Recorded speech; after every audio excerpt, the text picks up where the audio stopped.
Hello guys, कैसे हो। मैं आपका नरेंद्र कुमावत। आज हम देखने वाले हैं इथरो का विरजन, यानी इथरो से होने वाले रिएक्शन अपन देखेंगे। पिछले अगर आप जिसने पिछले तीन वीडियो नहीं देखी वो पहले पीछे वाले वीडियो जाके देखे, उसके बाद आगे वाले वीडियो पे, नहीं तो कुछ भी समझ में आने वाला नहीं है। ठीक है, यानी इथरो की विरजन की अभिक्रिया देखेंगे, यानी प्रोटिक अम्ल। ठीक है, प्रोटिक अम्ल कौन कौन से हो गए, जैसे H2SO4 हो गया, H3PO3 की उपस्थिति में एल्कोहल को निर्जलित, एल्कोहल क्या हो जाता है, निर्जलित हो जाती है। मतलब क्या होता है, एल्कोहल निर्जलित का मतलब बाहर निकल जाती है, यानी बाहर निकल जाती है। ठीक है, ठीक है। अभिक्रिया का उत्पाद एल्किन होगा और बनने वाला जो उत्पाद होगा वो एल्किन होगा। ठीक है, तो इतर यह अभिक्रिया की परिस्थिति पर भी निर्भर करता है। उदाहरणार्थ, यानी एक टेम्परेचर अलग अलग टेम्परेचर पर डाले। पहले क्या टेम्परेचर होगा, 443 केल्विन, यानी 443 केल्विन ताप पर सल्फ्यूरिक अम्ल की, ठीक है ना, सल्फ्यूरिक अम्ल के साथ एथेनॉल की विक्रिया करवाते हैं। तो क्या होता है, अगर टेम्परेचर इस पर डिपेंड करेगा बस। अगर 443 केल्विन यानी 443 केल्विन पे करवाए ना, तो बनता है क्या, एक प्रकार की एल्किन। और यही रिएक्टेंट हो और H2SO4 हो और इसमें क्या हो, टेम्परेचर चेंज हो, यानी 413 यानी 413 केल्विन डाले, तो क्या बनता है, एक प्रकार का ईथर का फॉर्मेशन होता है। इसमें क्या होता है, ईथर का फॉर्मेशन होता है। ठीक है, अब देखो आगे, अब देखो ईथर का विरचन। ठीक है, देखो ईथर का विरचन एक द्विअणुक यानी दो मॉलिक्यूल के साथ होती है ना, न्यूक्लियोफिलिक सब्स्टिट्यूशन रिएक्शन है, यानी SN2 बोल सकते हैं इसमें वो, यानी डायरेक्ट भी बोल सकते हैं। ईथर के साथ ईथर का जो विरचन होता है वो क्या होता है, SN2 एक प्रकार की रिएक्शन होती है। ठीक है, सबसे पहले क्या होगा, H+ आएगा, इसको प्रोटोनेट करेगा। ठीक है, क्या होगा, H+ आएगा और इसको क्या करेगा, प्रोटोनेट। तो यहाँ पे बनेगा ये कार्बोकेटाइन, इसमें दे नहीं रखा, यहाँ बनेगा कार्बोकेटाइन। ठीक है, फिर क्या होगा, आगे दे रखा, इसने क्या किया, फिर से दूसरा ईथर आया और क्या किया, इसके साथ इसके जो लोन पेयर थे ना, वो इसने क्या कर दिया, इस पर अटैक कर दिया कार्बन पर। क्या हो गया, एक प्रकार के, जैसे ये कार्बोकेटाइन बना, एक प्रकार का लिविंग ग्रुप बन चुका है। ठीक है, तो क्या बनेगा, ईथर के साथ क्या करेगा, आएगा और H2O क्या निकाल देगा, बाहर निकाल देगा। ठीक है, नेक्स्ट स्टेप में देखो क्या होगा, नेक्स्ट स्टेप देखो इसकी, जैसे फिर लास्ट में क्या है, इसने लॉस ऑफ प्रोटोन, यानी प्रोटोन का लॉस करवा दिया और क्या बनवा दिया, एक प्रकार से ईथर का फॉर्मेशन करवा लिया। ठीक है, इस प्रकार से ये रिएक्शन दे रखी है। ठीक है, अब देखो एल्कोहल होगा, एल्कोहल का अम्लीय निर्जलन जिसमें एल्किन बनती है, एक प्रतिस्थापन अभिक्रिया से संबंधित जो ईथर को देती है। ठीक है, न्यूक्लियो यानी एक प्रकार से सब्स्टिट्यूशन रिएक्शन है। यह विधि केवल प्राथमिक एल्कोहल के समय युक्त ईथरों के विरचन के लिए उपयुक्त होती है। एल्किल समय से जो बॉन्ड बनता है ना, वो तापक्रम पर निम्न होना चाहिए। अभिक्रिया एल्किन बनाने में यानी अलग अलग टेम्परेचर पर अलग अलग प्रकार की रिएक्शन देती है। ठीक है, एल्कोहल द्वितीय तृतीयक SN1 के पात का अगर 2 डिग्री और 3 डिग्री होना तो रिएक्शन होगी SN1। अगर रिएक्शन 1 डिग्री होगा ना तो रिएक्शन होगी SN2।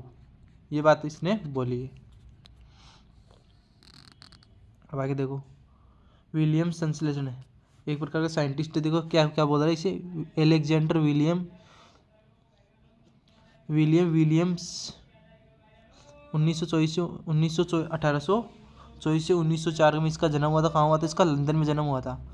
ये एक स्कॉट परिवार का है, यानी स्कॉट फैमिली का है। यह 1849 में यूनिवर्सिटी कॉलेज में लंदन में प्रोफेसर भी नहीं, मतलब क्या हुआ, ये प्रोफेसर बना हुआ है एक प्रकार से। ठीक है, इसमें क्या बोला, विलियम संश्लेषण। तो इसने क्या किया, जैसे प्रोफेसर बनते हैं ना, तो क्या करते हैं वो अपने नाम से बाद में क्या करते हैं, जो भी रिसर्च वगैरह करते हैं ना, वो अपने ही नाम से क्या बना देते हैं, कोई अलग प्रकार की रिएक्शन की डिस्कवरी कर देते हैं। और देखो इसने क्या बोला, सममित और असमित ईथरों को बनाने के लिए एक महत्वपूर्ण, यानी सिमेट्रिकल और एसिमेट्रिकल ईथर इसके द्वारा अपन फॉर्मेशन, इसने ईथर का फॉर्मेशन किया। यह विधि एल्किल हैलाइड यानी सोडियम एल्कोक्साइड के साथ कराई जाती है, यानी एल्किल हैलाइड की सोडियम एल्कोक्साइड के साथ कराई जाती है। ठीक है, प्रतिस्थापित द्वितीयक व तृतीयक एल्किल समयुक्त ईथर भी इस विधि द्वारा, द्वितीयक व तृतीयक एल्किल समयुक्त ईथर भी इस विधि द्वारा बनाए जा सकते हैं। 2 डिग्री और 3 डिग्री ईथर भी, एल्किल समयुक्त ईथर भी इस विधि द्वारा बना सकते हैं। ठीक है, यह विक्रिया प्राथमिक एल्किल हैलाइड पर एल्कोक्साइड आयन 1 डिग्री पे क्या होता है, एक दूसरा आता है, 1 डिग्री एल्किल होगा, ठीक है। उस पर दूसरा क्या होगा, एल्कोक्साइड आयन होगा, वो अटैक कर देगा, इससे क्या बन जाता है, डायरेक्ट ईथर बनता है। ठीक है। क्या होगा, एक एल्किल हैलाइड होगा, इसमें क्या आएगा, 3 डिग्री से बनाया इसने, अब की बार क्या किया, एल्किल हैलाइड लिया इसने, एक लिया एल्किल हैलाइड, ठीक है, और एक लिया एल्कोक्साइड, ठीक है। तो उसके क्या किया, जो ऑक्सीजन के लोन पेयर थे ना, उसने क्या कर दिया, इस पे अटैक, CH3 पे अटैक, और ब्रोमीन को क्या कर दिया इसने, बाहर बना दिया, और एक प्रकार से NaBr तो क्या निकल गया, बाई प्रोडक्ट के रूप में निकल गया, और एक ईथर का फॉर्मेशन हो गया। ठीक है। आगे देखो, अगर एल्किल हैलाइड प्राथमिक द्वितीयक यानी 1 डिग्री और 2 डिग्री, प्राथमिक यानी एल्किल हैलाइड अगर 1 डिग्री हो तो परिणाम अच्छे प्राप्त होते हैं। द्वितीयक के तृतीयक यानी 1 डिग्री एल्किल हैलाइड में क्या होता है, अच्छा खासा प्रोडक्ट मिलता है, और 2 डिग्री और 3 डिग्री में क्या होता है, यानी लेस प्रोडक्ट मिलता तो, पर इसकी प्रतिस्पर्धा में क्या होती है, प्रतिस्थापन से आगे होता है। ठीक है। 3 डिग्री एल्किल हैलाइड का उपयोग किए जाने वाले उत्पाद के रूप में केवल एल्किन प्राप्त होती है, यानी 3 डिग्री एल्किन हैलाइड के रूप में अगर यूज करें ना, तो सीधे डायरेक्ट अपन को क्या मिलती है, एल्किन मिलती है। देखो, अब देखो,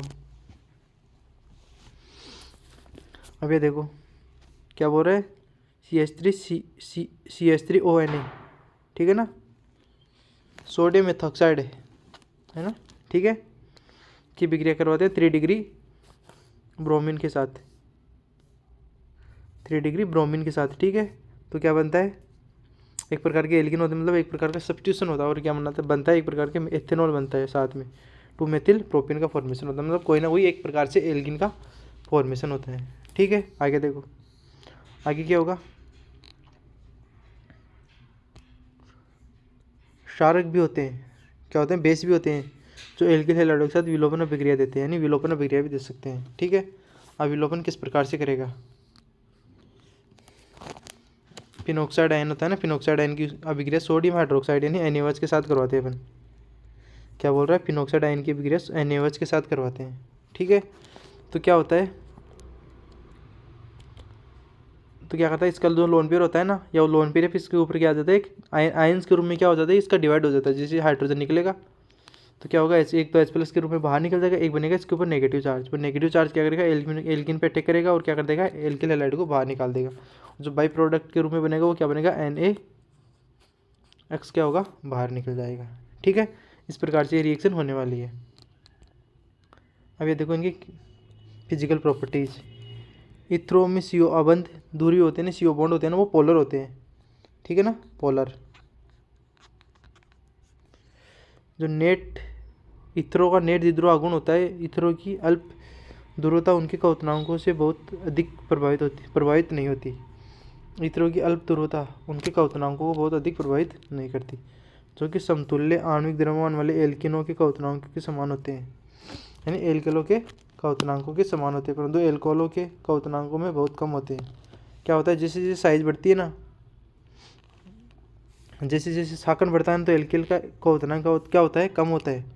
और क्या होता है, जैसे जैसे एल्किन की साइज बढ़ती है ना, साइज बढ़ती है तो उसका क्वथनांक भी क्या होता जाता है, बढ़ता जाता है। ठीक है।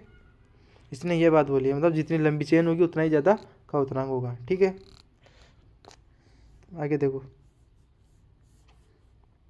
एल्कोहलों इथरों के क्वथनांकों में अधिक अंतर का कारण एल्कोहलों में हाइड्रोजन बॉन्ड की उपस्थिति, क्या होता है, एल्कोहल में हाइड्रोजन बॉन्ड के कारण होता है। ठीक है। आगे देखो, इथरो की जल में मिश्रणीयता समान आणविक द्रव्यमान वाले एल्कोहलों के सदृश होती है। एथॉक्सी इथेन व ब्यूटेन 1 और दोनों ही जल के लगभग समान रूप से मिश्रणीय होते हैं, अर्थात 100 ml जल में क्रमशः 7.5 ग्राम और 9 ग्राम, जबकि पेंटेन जल में अमिश्रणीय है। अतः क्या आप इस प्रश्न, तो ये नॉर्मल दे रहेगा, इसमें देखो आगे, CO बॉन्ड का इथरो में CO बॉन्ड का फॉर्मेशन किस प्रकार से होता है, यानी CO बॉन्ड का break, CO bond carbon oxygen का बॉन्ड किस प्रकार से ब्रेक होता है। ठीक है। इथरो की रिएक्शन अगर एल्किल हैलाइड के साथ करवाते हैं ना, ठीक है ना, तो क्या होता है, एक तो बनता है क्या, एक तो बनता है एल्किल हैलाइड, हाइड्रोजन हैलाइड के साथ करवाते हैं तो क्या बनता है, एक तो एल्किल हैलाइड बनता है और एक बनता है एल्कोहल बनता है। एल्कोहल की रिएक्शन फिर से HX के साथ करवा दे तो फिर से एल्किल हैलाइड बनेगा, और क्या निकल जाएगा, एक वाटर का मॉलिक्यूल बाहर निकल जाएगा। ठीक है। एरियल ऑक्सीजन आबंध से अधिक स्थायी होने के कारण एल्किल इत्र का एल्किल ऑक्सीजन बॉन्ड विदलित होता है। इस अभिक्रिया में फिनॉल व एल्किल हैलाइड प्राप्त होते हैं। ठीक है, क्या होता है, एरियल ऑक्सीजन यानी ये बॉन्ड होता है ना, ये बॉन्ड है, अधिक स्थायी होने के कारण एल्किल इत्र का एल्किल ऑक्सीजन बॉन्ड विदलित कर देता है, मतलब ये बॉन्ड विदलन कर देता है। ये मोर स्टेबल होता है और ये क्या कर देता है, इसको ब्रेक कर देता है ये। ठीक है, तो इसके कारण भी क्या मिलता है, एक प्रकार से फिनॉल मिलता है। ठीक है, आगे देखो, दो विभिन्न एल्किल समूह वाली भी इस प्रकार से विभाजित होती है। ठीक है, दो विभिन्न एल्किल समूह वाली इत्र भी इसी प्रकार से विदलित होती है। ठीक है, इत्र की रिएक्शन से जैसे HX के साथ करवाए ना हाइड्रोजन हैलाइड के साथ, तो क्या बनता है, एक प्रकार से एक एल्किल हैलाइड मिलता है और क्या बनता है, एक एल्कोहल मिलता है। ठीक है, हाइड्रोजन हैलाइड के साथ इसकी भी यानी HX के साथ एल्किल हैलाइड की रिएक्टिविटी क्या होती है, सबसे ज़्यादा क्या होता है, मोर रिएक्टिव HI, उसके बाद HBr और क्या होता है सबसे लास्ट में HCl, यानी HCl की रिएक्टिविटी कम होती है। ठीक है, विदलन सांद्र HI तो HBr उच्च ताप पर होता है, जबकि इनमें से एक एल्किल समूह तृतीयक समूह भी होता है, तो तृतीयक हैलाइड प्राप्त होते हैं। देखो, इत्र की रिएक्शन करो HI के साथ, तो एक तो 3 डिग्री एल्किल हैलाइड मिला अपने को। ठीक है, 3 डिग्री एल्किल हैलाइड कौन सा है, ये रहा। ठीक है, और एक मिला अपने को एल्कोहल का मॉलिक्यूल मिलता है, इसने ये बात बोली है। इसकी रिएक्टिविटी देखो, रिएक्टिविटी क्या होगी, सबसे पहले क्या होता है, HI के साथ अभिक्रिया, इत्र की अणु प्रोटॉन, मतलब जैसे एसिडिक HI का एक प्रकार से एसिडिक मीडियम है, एसिडिक। ठीक है, अब एसिडिक मीडियम होगा तो क्या करेगा, यहाँ से इसके लोन पेयर क्या करेंगे, इस पर अटैक करेंगे। ठीक है, जैसे लोन पेयर इस पर अटैक किया, ये हो गया प्रोटोनिक। ठीक है, और आयोडीन क्या हो गया, बाहर निकल गया। नेक्स्ट स्टेप में क्या होगा, HI HBr के साथ भी हो सकती है। ठीक है, नेक्स्ट स्टेप में क्या होगा,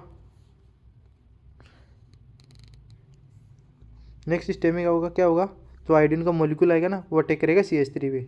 ठीक है, CH3 पे अटैक करते ही क्या होगा, ये बॉन्ड इधर और ये बॉन्ड क्या होगा, ब्रेक होगा। ठीक है, तो क्या बनेगा, एक तो एल्किल आयोडाइड बनेगा और क्या बनेगा, एक एथेनॉल बनेगा। ठीक है, ये देखो, जब HI आधिक्य में हो तो अभिक्रिया उस ताप पर भी की जाती है, यानी HI अगर आधिक्य में भी हो ना और मोर अमाउंट में प्रेजेंट हो तो ये रिएक्शन उस टेम्परेचर पे कर सकते हैं। ठीक है, तो एथेनॉल HI के अणु एक दूसरे के साथ अभिक्रिया करके एथिल आयोडाइड में परिवर्तित कर देते हैं। क्या होता है, यानी तीसरे चरण में देखो क्या बोल रहा है, लास्ट में क्या होगा, ऑक्सीजन का जैसे लोन पे आया, ऑक्सीजन का लोन पे आया, जिस इस पे अटैक किया और क्या हुआ, आयोडीन बाहर निकल गया। ठीक है, ये हो गया प्रोटोनिक। लास्ट में फिर से आया आयोडीन आया और क्या कर दिया, इस बार H2O के मॉलिक्यूल को क्या कर दिया, इसने बाहर निकाल दिया। ठीक है, ये क्या बोल रहा है, इस कारण अभिक्रिया के चरण 2 में निष्कासित होने वाले CH3OH के समूह निष्कासन से अधिक स्थायी कार्बोकेटाइन यानी कार्बोस्थायी स्टेबल कार्बोकेटाइन बनना, जिसे SN1 अभिक्रिया की अवधि में संपन्न होती है। देखो क्या बोल रहा है, इसमें क्या बनेगा, इसमें आपकी बार कार्बोकेटाइन बनेगा। अगर रिएक्शन देखो तो ये एक प्रकार से स्लो है, यानी रेट डिटरमिनिंग स्टेप है, ये क्या है, स्लो है। ठीक है, सबसे पहले बनेगा कार्बोकेटाइन, 3 डिग्री कार्बोकेटाइन। ठीक है, जैसे आयोडीन आया, तीव्र होते हैं, फास्ट होता है और क्या कर देगा, इस पर अटैक कर देता है। ठीक है,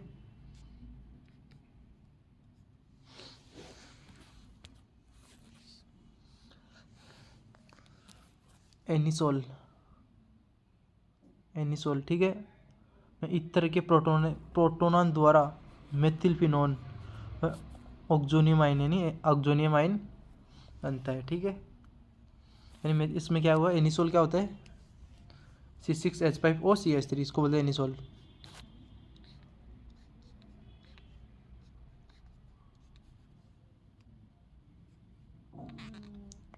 CH3, इसको बोलते हैं एनिसोल। ठीक है, इसका हाइब्रिडाइजेशन देखें तो इसका हाइब्रिडाइजेशन होता है, इसके लोन पेयर कॉन्जुगेशन में ना, तो इसका हाइब्रिडाइजेशन होता है sp2। ठीक है, तो यही बात बोल रहा है इसमें, मतलब क्या होता है, ये बॉन्ड क्या होता है, वीक बॉन्ड होता है। सीधी बात इसने ये बोली है, ठीक है ना, ये बात बोल रहा है ये। आगे देखो इलेक्ट्रोफिलिक सब्स्टिट्यूशन रिएक्शन, ठीक है ना, फिनॉल की इलेक्ट्रोफिलिक सब्स्टिट्यूशन रिएक्शन। फिनॉल की इलेक्ट्रोफिलिक सब्स्टिट्यूशन क्या होगा, यहाँ से फिनॉल लोन पे डोनेट करेगा ना, तो क्या होने वाला है, फिनॉल अगर लोन पे डोनेट करेगा तो ऑर्थो व पैरा निर्देशक होता है, नहीं ऑर्थो व पैरा निर्देशक मतलब यहाँ से लोन पे डोनेट कर दो, ये क्या होगा, इस रिंग में ये बॉन्ड इधर और ये बॉन्ड क्या होगा इधर, यहाँ पे क्या होगा, यहाँ पे बनेगा नेगेटिव चार्ज, यानी ये नेगेटिव चार्ज बना ना, यहाँ पे रिंग में क्या होती है, रिंग में एक प्रकार से इलेक्ट्रॉन डेंसिटी होती है ना, वो इंक्रीज हो जाती है, ठीक है।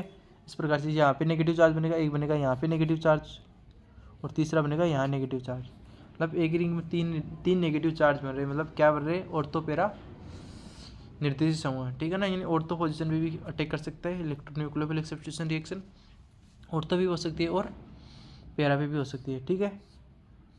अगर इलेक्ट्रॉन डोनेटिंग ग्रुप हो, अगर विड्रॉइंग ग्रुप हो तो किस पे होती है, मेटा पोजीशन पे होती है, ठीक है, जहाँ इलेक्ट्रॉन डेंसिटी कम होती है, यानी जहाँ इलेक्ट्रॉन डेंसिटी मैक्सिमम हो, लेस इलेक्ट्रॉन डेंसिटी पे क्या होती है, अटैक हो जाती है। इसमें क्या होगा, फिनॉल वाले में तो क्या कर दिया इसने, इसकी इलेक्ट्रॉन डेंसिटी क्या कर दी, बढ़ा दी, तब जैसे इलेक्ट्रॉन आए इनकी इलेक्ट्रॉन डेंसिटी क्या गई, बढ़ती गई, ठीक है ना। इस वजह से क्या होता है, ये पैरा पोजीशन पे अटैक करता है। अब देखो हेलोजन के साथ, halogen phenyl alkyl ether benzene वाले में सामान्य है, हेलोजन अभिक्रिया ही देता है, यानी ईथर एनिसोल एथेनोइक अम्ल में Br2 के साथ, ठीक है ना। क्या होता है, एनिसोल का ब्रोमिनन एथेनोइक अम्ल में घुली हुई ब्रोमीन द्वारा आयरन थर्ड ब्रोमाइड उत्प्रेरक की उपस्थिति में भी होती है। ऐसा मेथॉक्सी समूह द्वारा बेंजीन वलय के सक्रियण के कारण होता है, जैसे पैरा समय में भी मिलता है। क्या होता है इसमें, क्या होता है, डोनेट करेगा ना तो क्या करेगा, पैरा समय पे एक पैरा पोजीशन पे भी अटैक कर सकता है और एक ऑर्थो पोजीशन पे भी अटैक कर सकता है, ठीक है।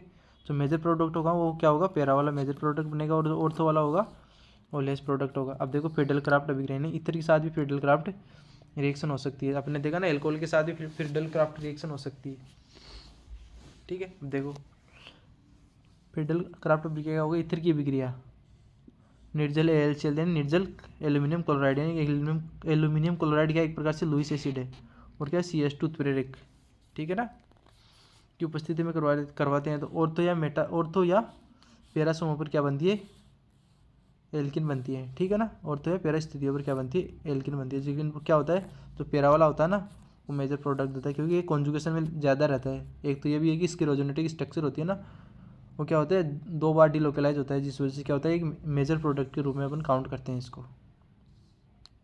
एसिड क्लोराइड के साथ, यानी एसिड क्लोराइड के साथ रिएक्शन होगी तो क्या होगा, ठीक है ना, यानी एसिड क्लोराइड के साथ रिएक्शन क्या होगी तो क्या होगा, निर्जल AlCl3, ठीक है। तो क्या बनता है, इसी प्रकार से जिस प्रकार से उसके साथ होती है ना पिछले वाले एल्किल हैलाइड के साथ रिएक्शन हुई थी ना, उसी प्रकार से एसिड क्लोराइड के साथ भी होती है, सेम प्रोसेस है, ठीक है। तो यहाँ से लोन पे रहेगा, इधर मोमेंट यहाँ से अटैक कर लेगा, एक यहाँ से अटैक कर लेगा, मतलब 2 प्रकार के मेजर प्रोडक्ट बना देगा, एक तो यहाँ से और एक यहाँ से अटैक कर लेगा। तो जो पैरा वाला होगा वो क्या बनेगा, मेजर प्रोडक्ट के रूप में अपन काउंट करते हैं। नाइट्रेशन, कंसनट्रेट H2SO4 और HNO3 के साथ रिएक्शन करवाते हैं अपन फिनॉल की, तो क्या होता है, और तो और पैरा पोजीशन में नाइट्रेशन होता है, लेकिन वो पैरा वाला होता है ना वो मेजर बनता है, ठीक है, इसने ये बोली है, ठीक है।